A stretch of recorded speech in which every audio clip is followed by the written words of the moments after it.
Good morning. Today I'll be reading from Joshua 4, verses 1 through 4. That is a correction from the bulletin. Joshua 4, 1 through 4.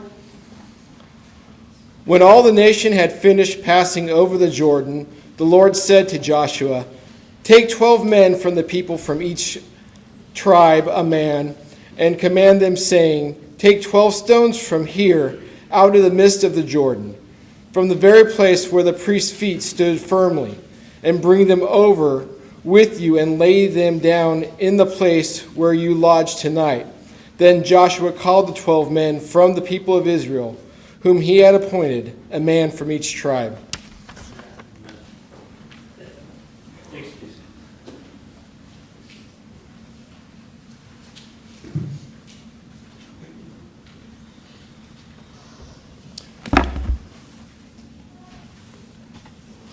Good morning. Very, very good to see you this morning. We have a lot of guests with us, as been identified, and we're just appreciative of that. Good to have Sam back with us. In the last several weeks, Sam has been gone more than I have been gone. But he has been off preaching in various places. I mean, he's even gone off into the wild and done missionary work in Clovis.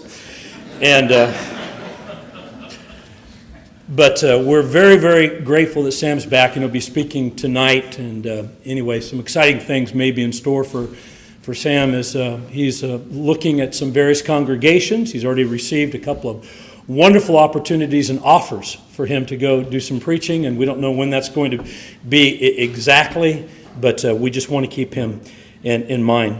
What a great amount of visitors we obviously have today. A lot of people in the foyer as well. We just appreciate your good patience. It kind of reminds us of kind of the first Sunday in August kind of situation when you have this many people and trying to find seats and so forth. And one might think, well, maybe he'll do an 18-minute sermon. Well, that ain't happening. But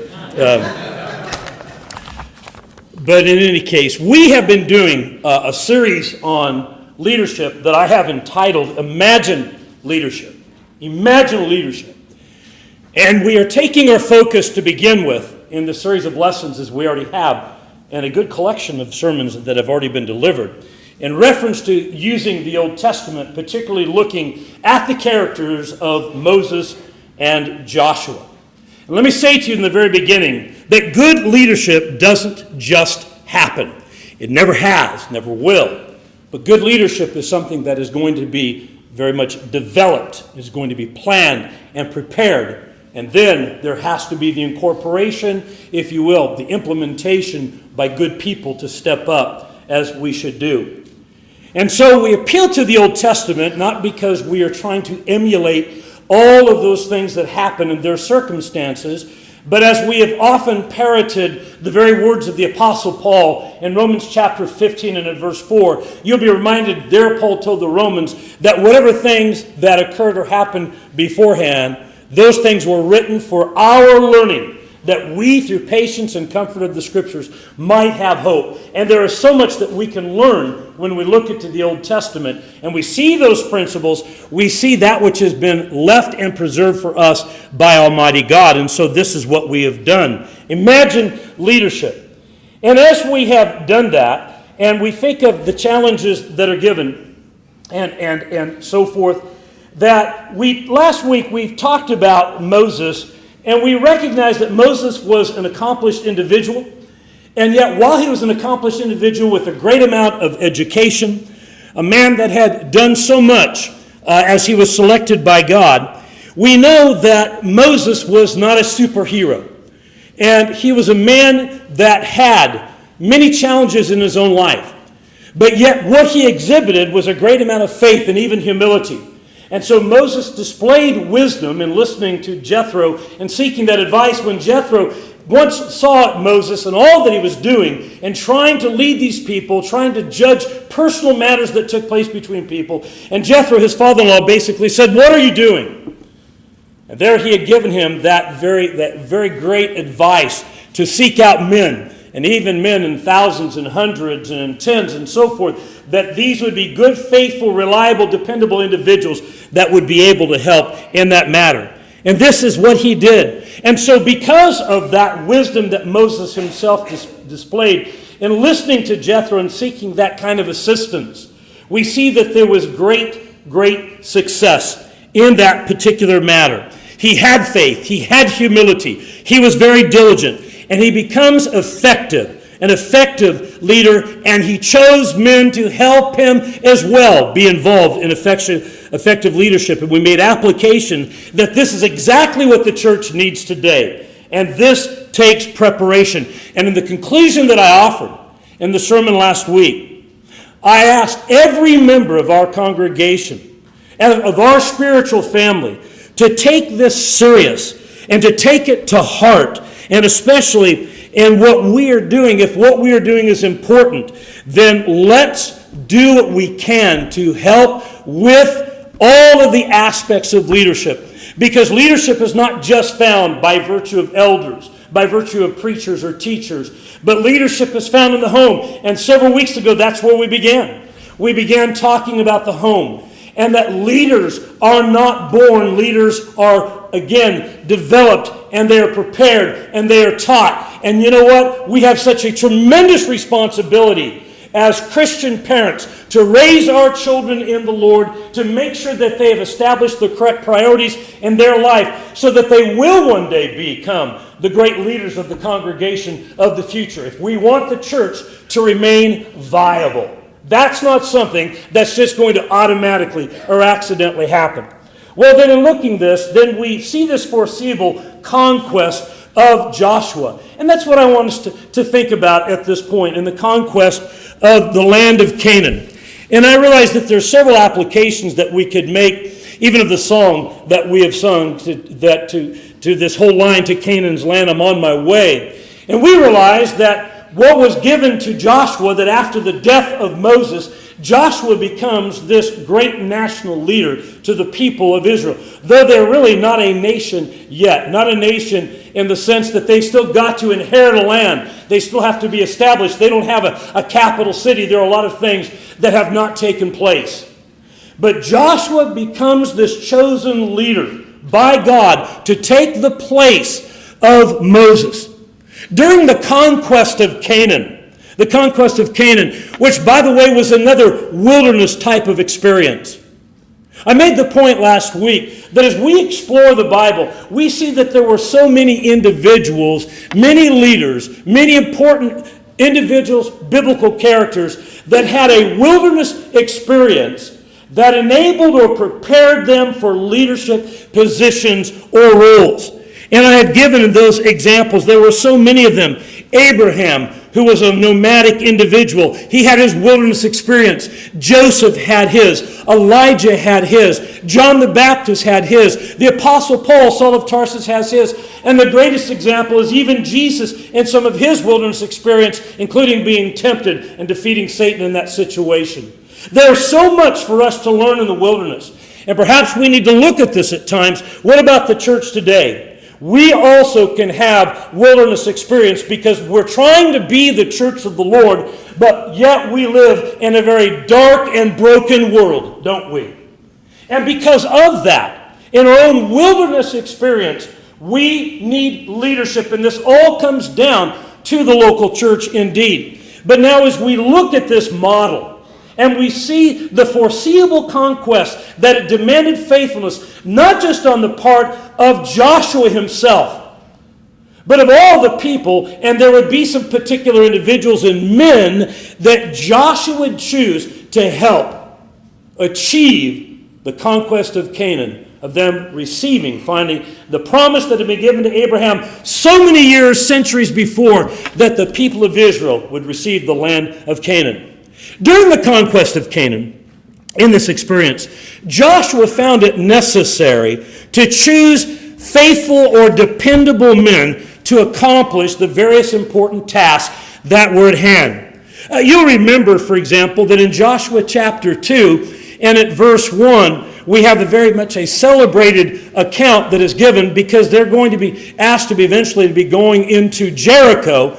But what does Joshua do? And in Joshua chapter 2, we see that in verse 1, then Joshua, the son of Nun, sent 2 men as spies secretly from Shittim, saying, go view the land, especially Jericho. And as we look at this, we see that there he wants these reliable men because they have a responsibility to report accurate information to Joshua as he depended again upon their faithfulness. This is a very common thing that good leaders would do. Moses had done much of the same thing. Joshua, now in like manner, is doing this.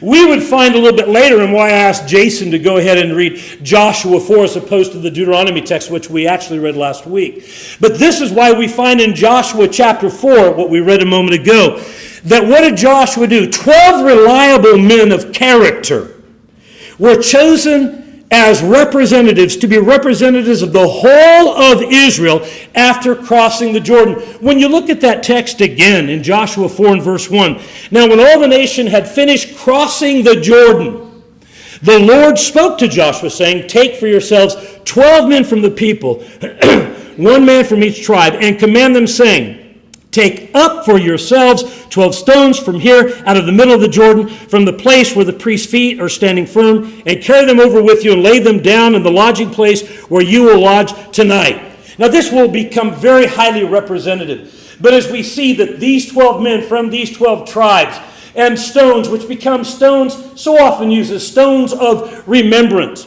But the point is that these would become men that were chosen because they, from their tribes, good men, reputable men that are chosen. And verse 4, so Joshua called the 12 men whom he had appointed from the sons of Israel, one man from each tribe.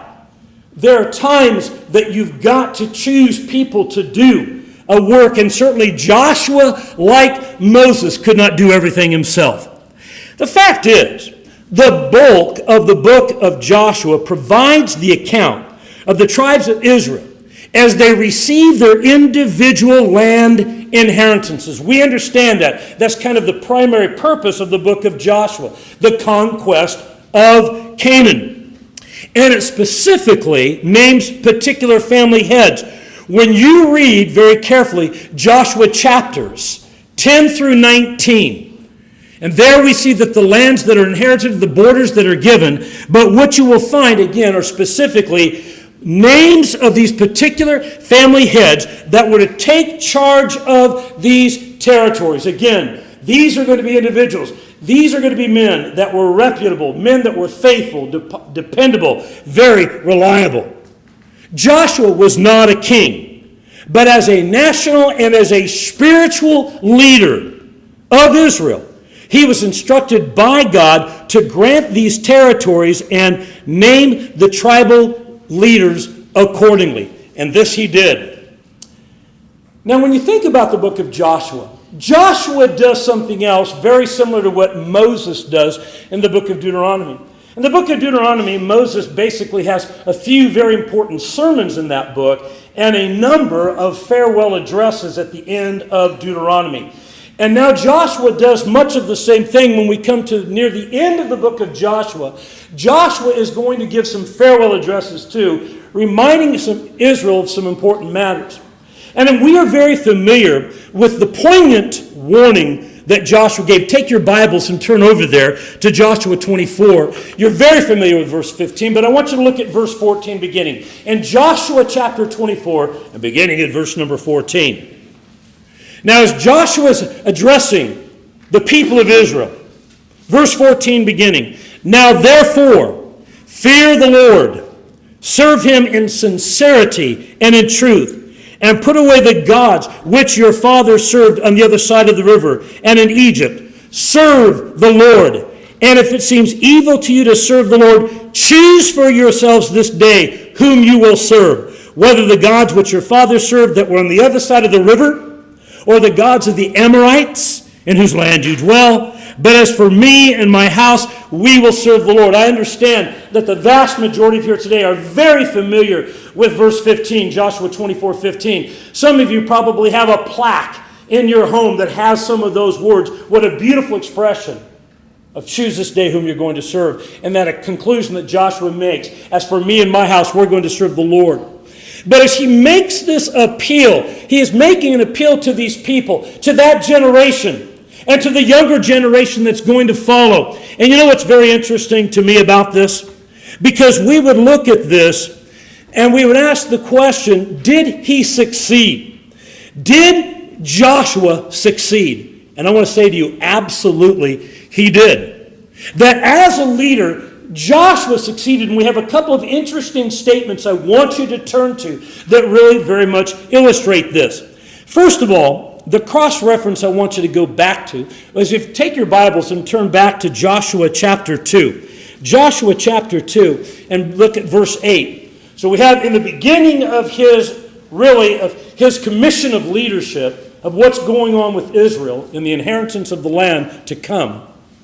But in Joshua chapter 2, and beginning at verse 8, now before they lay down, she came up to them on the roof and said to the men, I know that the Lord has given you the land, and that the terror of you has fallen on us, and that all the inhabitants of the land have melted away before you. For we have heard how the Lord dried up the water of the Red Sea before you when you came out of Egypt, and what you did to the two kings of the Amorites, and were beyond the Jordan of Sihon and Og, whom you utterly destroyed. Now let me ask you, because most of you understand that I referred to it earlier, who was speaking there? Who said those words to those men?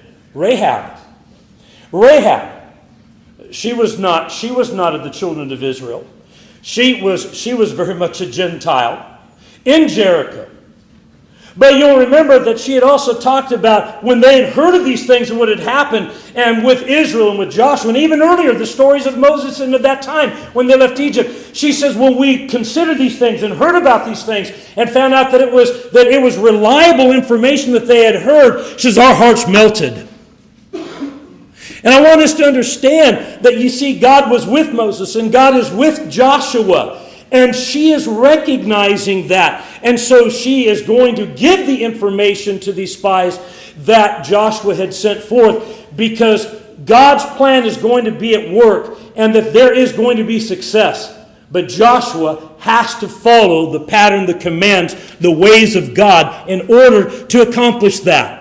Did he succeed? Absolutely that he did. And so now when you fast forward in the book of Joshua, and I would ask you now at this point to go to Joshua chapter 24, where we just were a few moments ago, but now drop on down to verse 31. In Joshua chapter 24, and at verse number 31. And in Joshua 24 and verse 31, here's where the statement is made in the narrative. Israel served the Lord all the days of Joshua and all the days of the elders who survived Joshua and had known all the deeds of the Lord which he had done for Israel. Did Joshua succeed?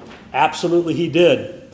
That is a remarkable statement. When I think of that, Israel served the Lord all the days of Joshua. In fact, I would suggest to you that there are more moments, it would appear to be, of faithfulness during the leadership in the time of Joshua than there was a whole lot of times in the leadership of Moses when they were in the wilderness. Moses was a great leader. There were people that had to learn their lesson.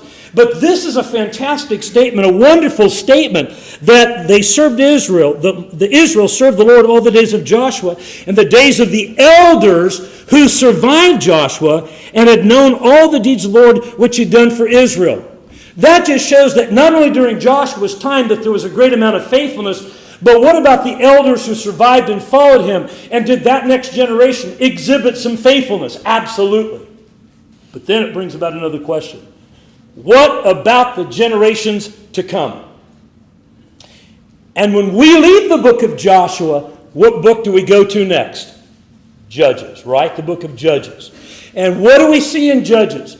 That after the death of a couple of generations, and that we see that there was a lacking of leadership, and there was certainly a lacking of faithfulness and commitment to the Lord. How many times we see in Scripture this kind of a statement, but a couple of times boldly in the book of Judges, and then another generation rose up that did not know the Lord.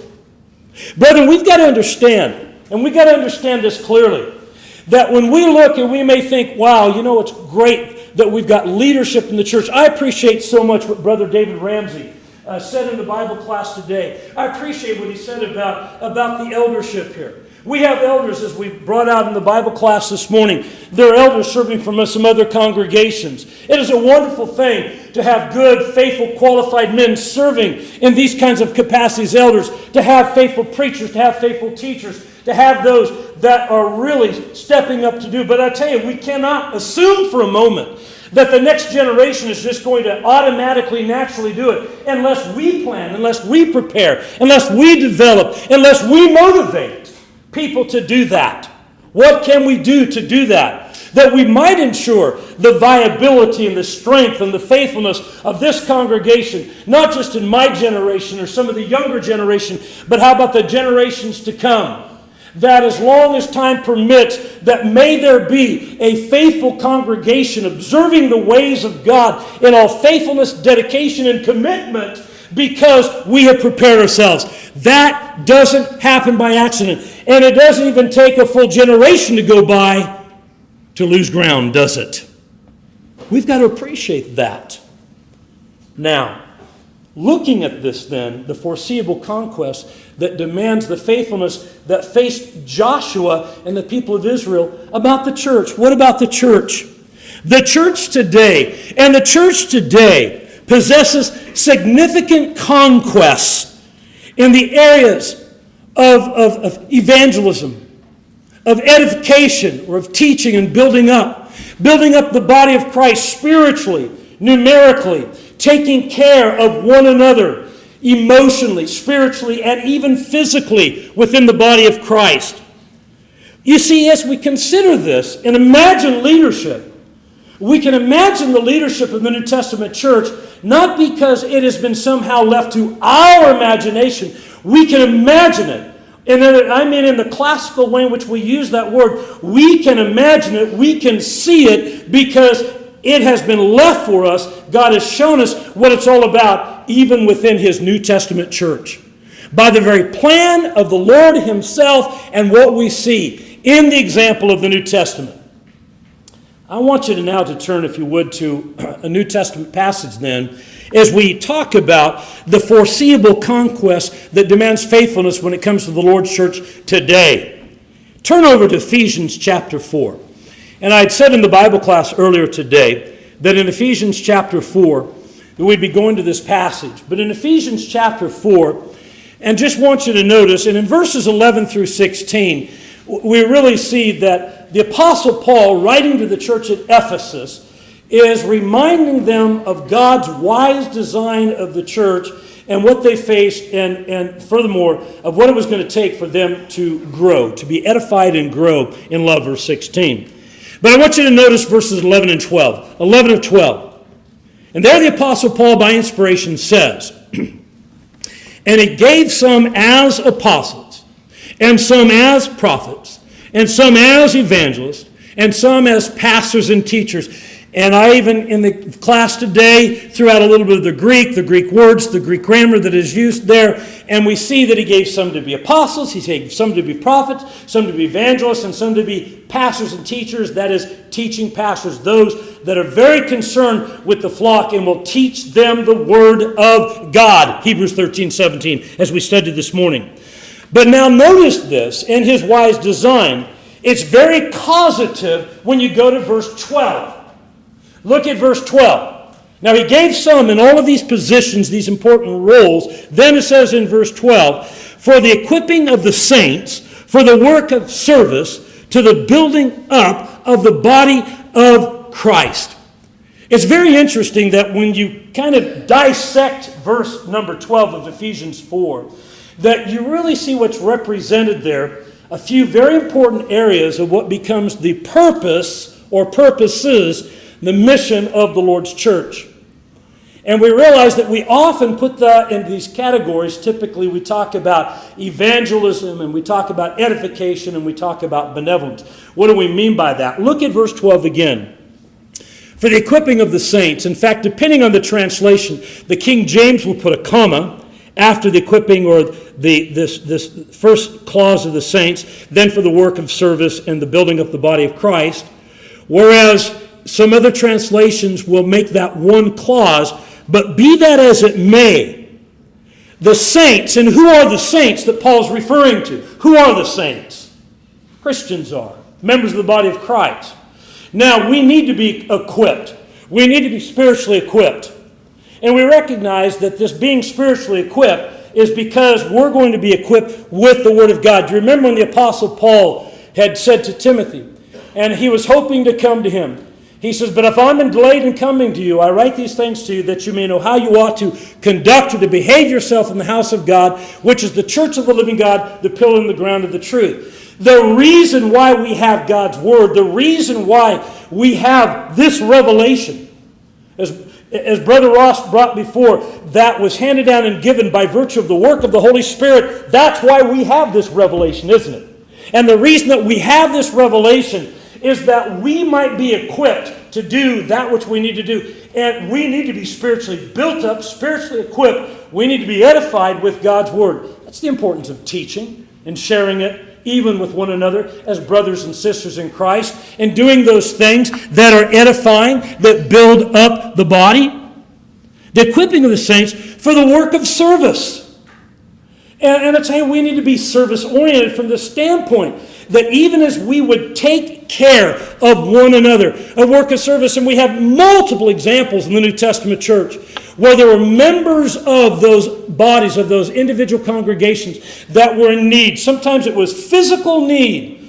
And you will find this commonality, that whenever you see that it talked about the church helping those with physical, material, even financial needs, the church had a responsibility to its members to do that. We often refer to that as benevolence, but I want to tell you, that is an important work within the church, as we would certainly take care of each other in the body of Christ. The church is not equipped. The church is not ready to take care of the needs of the hungry, of the whole city, or the whole county, or the whole... I tell you what, we'd be totally depleted. But we have a responsibility to take care of our own. So we see this principle of spiritually edifying one another, and teaching, and encouraging, and exhorting, and even admonishing. We see this need of benevolence to take care of one another. And then the last clause that's given in verse 12, to the building up the body of Christ, literally adding to it, building up the body of Christ. Evangelism. Bringing souls to Christ, one soul at a time. The powerful gospel to people, one soul at a time. Now, the church has this significant purpose. It's like a conquest that we've got to look at, even though we live in a world that can be very challenging. And when I was thinking of all of that, I was thinking of the attributes, and I just really have one final passage that I want us to look at. One final passage. And turn over to 1 Corinthians chapter 4, please. 1 Corinthians chapter 4. And in 1 Corinthians chapter 4, and I said one, there's actually a final as I go to the conclusion. But I want you to look at 1 Corinthians chapter 4 and verses 1 and 2. And there the Apostle Paul, writing to the church at Corinth that was plagued with problems, and I'm going to tell you, they were lacking in leadership. They really were. Many of the problems that existed at Corinth was because of a failure in leadership. But here's what Paul says in chapter 4 and verse 1. Let a man regard us. Now, is Paul talking about himself as an apostle? Yes. Is he talking about those with this important responsibility of preaching and teaching and disseminating the Word of God? Certainly. Let a man regard us in this manner as servants of Christ and stewards of the mysteries of God. In this case, moreover, it is required of stewards that one be found faithful or trustworthy, depending on the translation you might be using. The thought occurred to me in preparation to this. Elder, deacon. A deacon, by definition, diakonos, is a servant. It's one of the synonyms for one who serves. But I don't care if it's an elder, if it's a deacon, if it's a preacher, if it's a Bible class teacher of any age, that whatever we are doing and the various ways in which we serve in the local congregation, the Apostle Paul says we are servants and we are stewards. Now, it's interesting to me, as he uses a little different word that's found about 20-25 times in the New Testament for servant here, and huperetes, It's a servant, but it was used classically in the ancient classical Grecian language in reference, listen to this very carefully, as an under-rower. Row your boat. Now think about ships back in those days of antiquity, and many of those ships, and you can just see them, and many of them may have sails, but a lot of times there wasn't wind, but beneath the deck, and what would you see sticking out of the walls of that ship would be oars. And who would be beneath the decks? There were those servants or slaves that were rowing. They were rowing. They were under rowers. Etymologically, it was a subordinate rower. Anyone who aids another in a work, but they were subordinate. I'll tell you what, we all need to view ourselves that way. We're subordinate to God. We need to even be subordinate one to another in the spirit of love. But we need to be that kind of a servant. And I'll tell you what, we need to grab an oar and get rowing. There's no doubt about that. But it's interesting to me that when he talks about himself as an apostle, other apostles, and other types of positions where we are trying to persuade, influence, and convince the minds of people with spiritual things, the things of the Word of God. Look at it again, what he says. In first, he says, in this case, we look at this, servants of Christ, stewards of the mystery of God. And oh, by the way, in stewards, what's a steward? A steward was a household manager. Oikodomeo is the idea to build. Oikos is a house. Any of you ever, what's that yogurt? Isn't it called oikos? You probably say oikos, okay, but oikos is their idea because it's a house. But it has to deal with the building. And so we have an interesting word that is used here in oikonomos. And oikonomos is a steward, but he's a manager of a house. Joseph was a manager in that way when it came to Potiphar, remember? And so when we look at this, what is Paul saying? He says, even as apostles, as preachers, as whatever it is, we are servants and we are stewards, we are managers, but then verse 2 becomes critical. In this case, moreover, it is required of stewards that one be found trustworthy or faithful. Pistos, there it is right there. Faithful, reliable, dependable. That is the responsibility. This ought to be a given, an understanding for elders. It ought to be a given for deacons. And I hope we understand as preachers and as Bible class teachers. In fact, what I'm saying to you, my friends, this is needed from elders and deacons who serve the congregation, to Bible class teachers for both children and adults, to preaching evangelists using the pulpit to encourage and challenge the brethren, and faithfully delivering the saving gospel to a broken world. We are to be servants and stewards of the mysteries of God, and we are to do so faithfully, that we are reliable and trustworthy. And I'll tell you what, that responsibility, according to the words of Jesus, actually falls upon all who would call themselves disciples in that kind of faithfulness. Truly the last passage I share with you is one that most of you can quote. In Matthew chapter 5 and verse 16. And when Jesus gave the similitudes and used the dynamic of light, in Matthew 5:16, Jesus said what? Let your light so shine before men in such a way that they may see your good works and glorify your Father who is in heaven. That takes faithfulness. It takes dedication. It takes commitment. It takes the proper priority in serving God. And each and every one of us can lead by example.